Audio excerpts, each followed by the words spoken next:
Folks, welcome to the last day of E3 2018. We're here live at Indie Heaven on the Shacknews stage. We got a great show for you folks. I know it's the last day and people are pretty tired. I am exhausted. I don't know if you can tell, but we're gonna power right through to show you guys some awesome and cool games. So, the gentleman sitting right next to me, Jeremy, how are you? How are you enjoying your last day of E3? I am enjoying my last day very much, especially since it's the last day. I know, right? It's felt like 2 weeks or something, but it's only been a couple of days. It's just it's just this time in the summer that's very draining, but exciting at the same time. Absolutely. So let's cut right into it.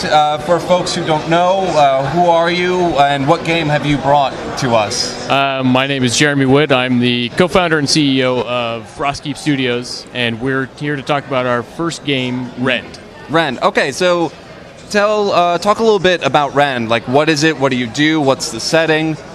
Rend is a competitive team-based multi.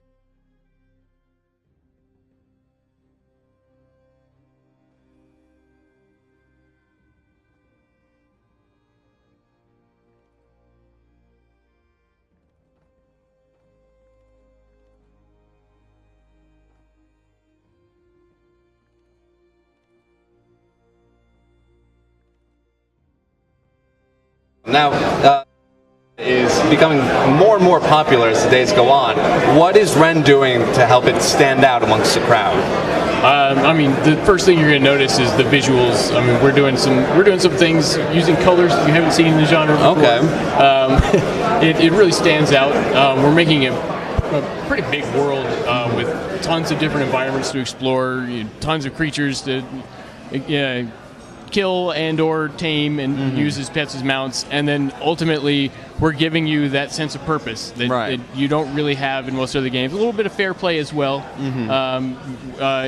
Survival games tend to be a little more on the brutal side when it comes to PvP. Yes. You have to deal with having your base rated at 4 o'clock in the morning, with logging into a server and having a mega guild just wipe you off the map because you can't compete.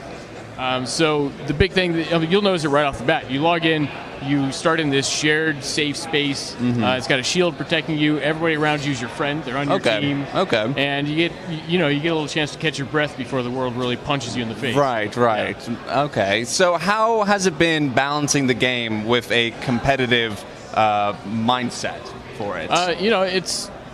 It's interesting because we're actually trying to cater to a lot of different types of players. Okay.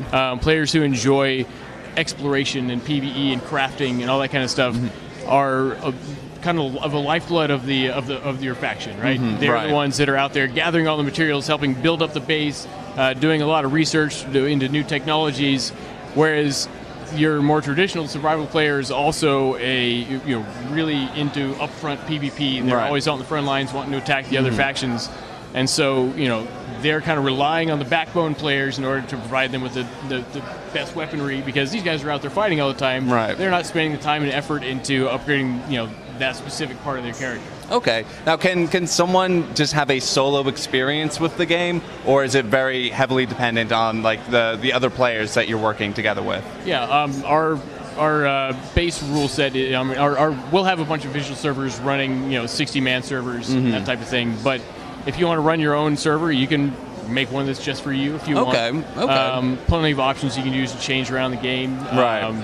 Even if you want to play with just a few friends, you're not into the PvP aspect, you can make a one faction server. Everyone kind of works together. And that type of thing. Whatever you want, we got. Okay, so anyone and everyone can play what they want with your game. Yes. That's pretty awesome. Can you talk about like what drew you to this style, this survival type game? Yeah, survival games have this kind of visceral magic to it about you start naked in the woods, right? Yep. And you have absolutely nothing, and you slowly build your way up to kind of king of your own castle. You got all these great weaponry and armor and these huge structures, and you did all that yourself with your bare hands. Right. Yeah. And that's a really magical experience that a lot of genres just don't offer. You really get a sense of accomplishment that you can literally look at what you've done. It's like, I did good. Look at this. Yes. And then the other thing we saw is that there's these, like we talked about, there's these pain points that push people out. Again, having your base raided when you're not there, having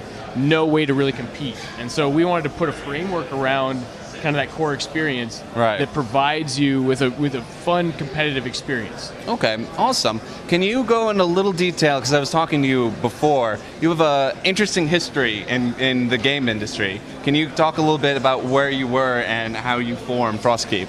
Yeah, the three founders, we all met working on the original World of Warcraft way back in 2001. Okay.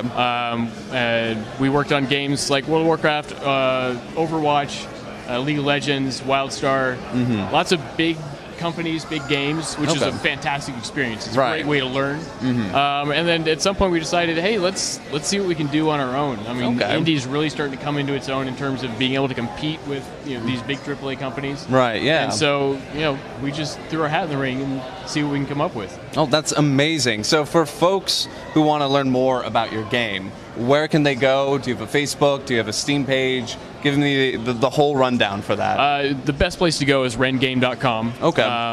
We're actually in alpha right now, so you can sign up and hopefully you get lucky and get an invite. Right.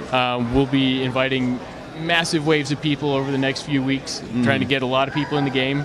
And if you're not quite fortunate enough to get into that, we'll be releasing on Steam in early access later this year. Awesome. That is fantastic. Jeremy, thank you so much for coming on.